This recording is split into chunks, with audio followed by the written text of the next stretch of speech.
Hello everyone, welcome to Punjab success मंत्रा।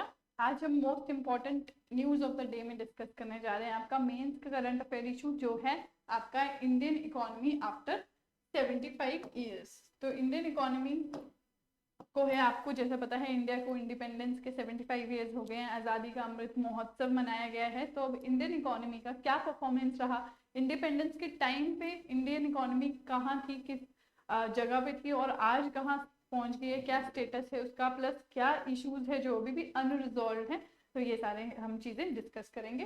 तो यहाँ पे इंडियन इकोनॉमी आफ्टर 75 ईयर्स, तो ये डिस्कस कर रहे हैं आज हम। तो उससे पहले ये हमारा वीकली शेड्यूल है जो आप लोगों के लिए देखना इंपॉर्टेंट है। तो यहाँ पे हम daily current affair issue 6 PM पे डिस्कस कर रहे हैं आज इकोनॉमी से रिलेटेड। तो और ऐसे ही आपका डेली 10 MCQs डिस्कस होते हैं शाम में 9 बजे। तो स्टार्ट करते हैं वाई इन न्यूज। तो सबसे पहले आपका न्यूज में क्यों था वो हमने डिस्कस कर लिया है। Success of India's economy in the last 75 years, तो क्या इंडिया का परफॉर्मेंस रहा। तो सबसे पहले at the time of independence क्या था, ये शॉर्ट में यहाँ दिया है, बाकी हम सब लोगों ने हिस्ट्री देखी है। तो impact of British rule on India क्या था, कैसा रहा, ये हम सबको पता है। अब आपकी जो इंडिया की इंडस्ट्रीज थी वो फुली डेवलप्ड नहीं थी, एग्रीकल्चर सेक्टर जो था वो आपका पुअर फॉर्म में था, इलिटरेसी थी, पॉवर्टी थी, अनएम्प्लॉयमेंट थी। तो हर किस्म की जो भी बुरी चीज हो सकती थी वो इंडियन इकोनॉमी के साथ हो रही थी। एक ही अच्छी चीज हुई थी कि इंडिया इंडिपेंडेंट हो गया था। तो यहाँ पे न्यू बॉर्न नेशन था इंडिया और ब्रिटिश एक्सप्लॉयटेशन के बाद इतने सालों की हाईली एम्पावर्ड था। तो जैसे हमने देखा है इंडिया के हैंडीक्राफ्ट, इंडिया की इंडस्ट्रीज ब्रिटिश ने जो है वो बिल्कुल पूरी तरह से खत्म कर दी। तो यहाँ पे आपका इंडिया जो है उस टाइम पे क्रिटिकली डिपेंडेंट था फॉरेन एड पे, फूड और फॉरेन एक्सचेंज के लिए। ठीक है, तो फूड सिक्योरिटी भी आपको पता है कि ग्रीन रेवोल्यूशन के बाद आई, तो वो भी बहुत बाद में इंडिपेंडेंस के आई, 1960s के अराउंड। तो उससे पहले क्या है, फूड इनसिक्योर था आपका इंडिया। प्लस आपकी लाइफ एक्सपेक्टेंसी थी वो सिर्फ 32 ईयर्स थी, मतलब आपका डेथ रेट ज्यादा था, आपका बर्थ रेट ज्यादा था। तो आप रिकॉल करोगे अगर तो आपको जो है इंडिया की पॉपुलेशन जो है वो पॉलिसी याद आएगी। ठीक है, तो इंडिया 10 जुलाई को आपका पॉपुलेशन डे भी मनाता है अवेयरनेस के लिए कि आपकी पॉपुलेशन को कंट्रोल करने की जरूरत है।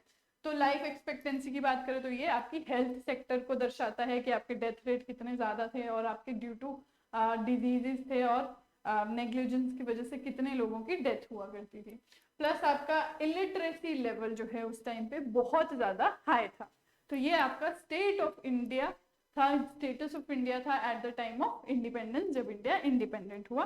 अब देखते हैं स्टेटस टुडे कि आज इंडिया क्या कर रहा है। तो आज इंडिया है थर्ड लार्जेस्ट इकोनॉमी है अगर हम देखेंगे in terms of purchasing power parity, और 6th लार्जेस्ट इकोनॉमी है अगर हम देखेंगे in terms of nominal exchange rate of dollar. Second आपका है ग्रोथ रेट। तो हम देख रहे हैं India at an average of 7% तो ग्रो कर रहा है। प्लस आपका है 189 बिलियन डॉलर साइज था 1980 में, जो अब 3 ट्रिलियन डॉलर हो चुका है। और गवर्नमेंट ने एम किया है आपका कि 5 ट्रिलियन डॉलर इकोनॉमी इंडिया को बनाना है। नेक्स्ट है आपको फॉरेन एक्सचेंज। तो इंडिया जो है वो 5th largest stock of foreign exchange hold करता है और नेट लेंडर है किसको, IMF को। तो यहाँ से IMF से आपको ये स्टोरी जरूर याद आती है कि 1991 में जब बैलेंस ऑफ पेमेंट क्राइसिस हुआ था इंडिया पे, तो आपका क्या है, IMF ने इंडिया की हेल्प की थी और बदले में इंडिया को कहा गया था कि इंडिया को रिफॉर्म्स करने होंगे जिनको हम LPG रिफॉर्म्स कहते हैं। तो इंडिया उस स्टेज पे था 1990 में जब IMF से इंडिया को लोन लेना था, और आज इंडिया जो है वो नेट लेंडर है IMF को।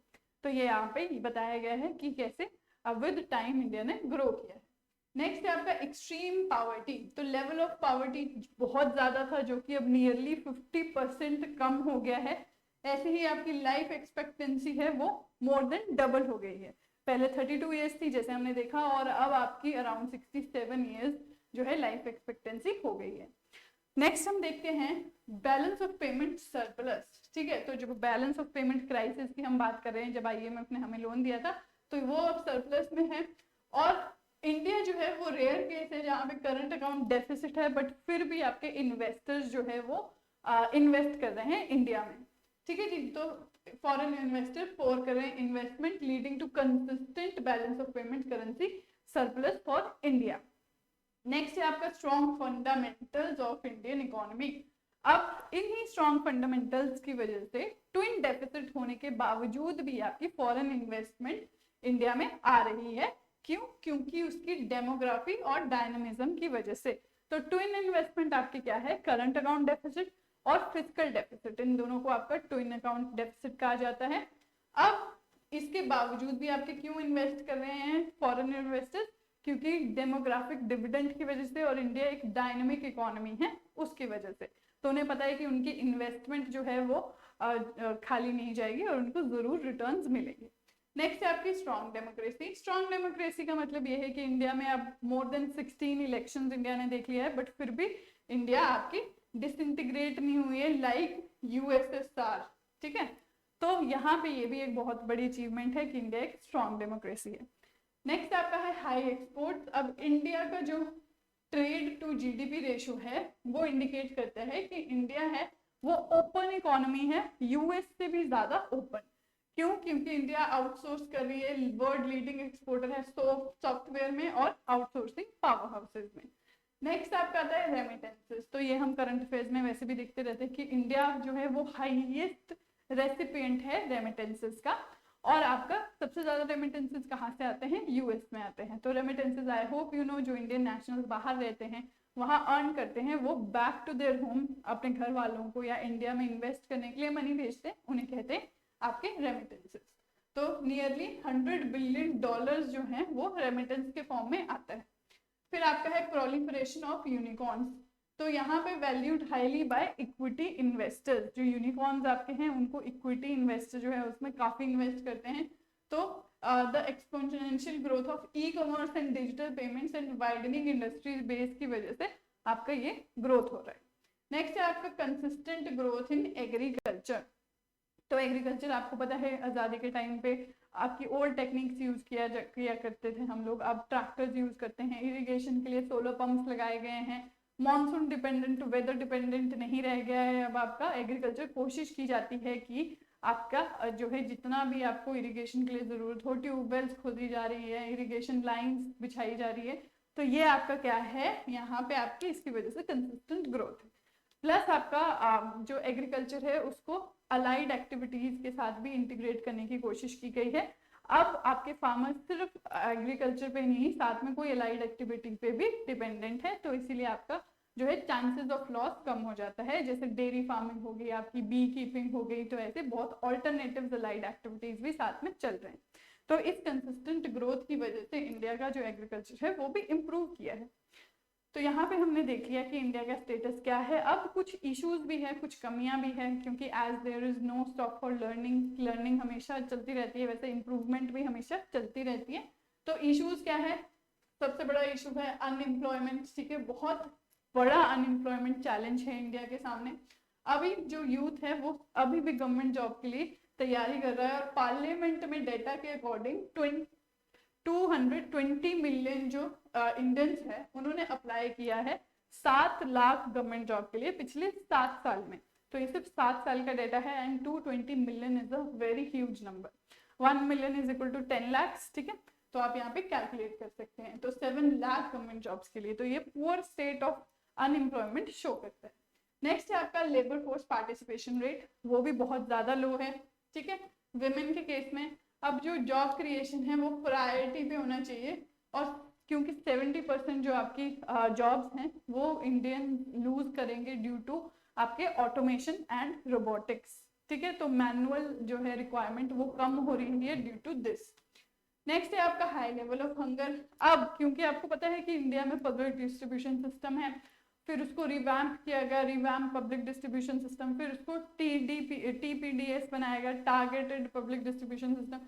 बट स्टिल हमारा जो वर्ल्ड हंगर इंडेक्स है उसमें इंडिया ने बहुत पुअर परफॉर्मेंस किया है। तो इसीलिए हमें इस फ्रंट में भी काम करने की बहुत ज्यादा जरूरत है। इकोनॉमिक ग्रोथ ठीक है, GDP ग्रोथ ठीक है, but these are the real things on which India has to work. अब कुछ क्या है इनइक्वालिटी, तो हम ट्रांसपेरेंसी इंटरनेशनल की रिपोर्ट्स देखते हैं कि इंडिया की इनइक्वालिटी बढ़ती जा रही है। टॉप 10% जो लोग हैं उनको 70% इनकम है, बाकी ये गैप जो है एजुकेशन में, हेल्थ में वाइड होता जा रहा है। Rich are becoming richer and poor are becoming poor. Next है आपका was late to adopt free market economy. तो जैसे आपको पता ही है इंडिया बहुत ज्यादा इनवर्ड लुकिंग या प्रोटेक्शनिस्ट था, क्योंकि वो फॉलो करता था आपकी सोवियत प्लानिंग मॉडल, इसलिए बहुत टाइम तक इंडिया ने जो है ग्लोबलाइजेशन को नहीं अपनाया था। प्लस आपका क्या है नेक्स्ट है late on capitalizing export led growth. तो इंडिया जैसे आपके ईस्ट एशियन कंट्रीज हैं उन्होंने बहुत जल्दी आपका क्या है ओपन कर ली थी अपनी इकोनॉमी, बट इंडिया ने 1991 बैलेंस ऑफ पेमेंट क्राइसिस के बाद आपके एलपीजी रिफॉर्म्स किए थे और उसके बाद वो हुए थे ओपन टू ग्लोबलाइजेशन। तो इसीलिए इंडिया ने 1991 के बाद भी मजबूरी में स्टार्ट किया था और ओपन इकोनॉमी बना था। तो it was a little late for India because आपके 1947 में आज़ाद हुए, तब से 1991 तक इंडिया जो है वो काइंड ऑफ क्लोज इकोनॉमी रहा। तो नेक्स्ट आपका है वे फॉरवर्ड। अब ये हमने देख लिया कि इंडिया के पॉजिटिव्स क्या थे, इंडिया के नेगेटिव्स क्या हैं, अभी तक के लिए क्या इम्प्रूव करना है। अब वे फॉरवर्ड में आप ये देख सकते हैं कि इंडिया को 10 मिलियन जॉब जनरेट करने की जरूरत है हर साल, ताकि आपके लोग एम्प्लॉयड हो। और वो कैसे होगा, नए एंटरप्राइजेस खोल के होगा। वो उसमें क्या चाहिए आपको, ईज ऑफ डूइंग बिजनेस चाहिए, ठीक है। तो ये सारे इनके वो है। प्लस आपके dispute resolution and contract enforcement को स्ट्रेंथन करने की जरूरत है। और जुडिशियल रिफॉर्म्स जो हैं आपके उतने ही इंपॉर्टेंट है जितनी जॉब क्रिएशन है, क्योंकि आपका justice delayed is justice denied. इसीलिए आपके इंडिया में जो केसेस है, कोर्ट केसेस है, सालों से अटके हैं, उनको फास्ट ट्रैक करने की जरूरत है। अब इंडिया जो है फास्ट ग्रोइंग इकोनॉमी है, ठीक है, लार्ज इकोनॉमी है, और डेमोक्रेटिक फाउंडेशन इंडिया की जो है वो बहुत अच्छी है, लेकिन फिर भी इंडिया को बहुत काम अभी भी करना बाकी है। तो ये आपका जो है, अगर मेंस के आंसर राइटिंग में आप पार्टिसिपेट करते हैं तो ये आपका कंक्लूजन के फॉर्म में काम करता है, जहां पे आपने इंडिया की शॉर्टकमिंग्स भी बताई हैं, बट उसको एक पॉजिटिव नोट पे एंड भी किया है कि इंडिया में ये कमियां जरूर है, but India needs to improve this by doing this, और ये उसका कंक्लूजन है। तो इसी तरीके से आप अपने मेंस के करंट अफेयर्स को अप्रोच कर सकते हैं। प्लस ये हमारे कुछ फ्री इनिशिएटिव्स हैं जो आप अवेल कर सकते हैं, और ये हमारे कुछ पेड इनिशिएटिव्स हैं। तो आज के लिए इतना ही। Thank you so much and have a nice day.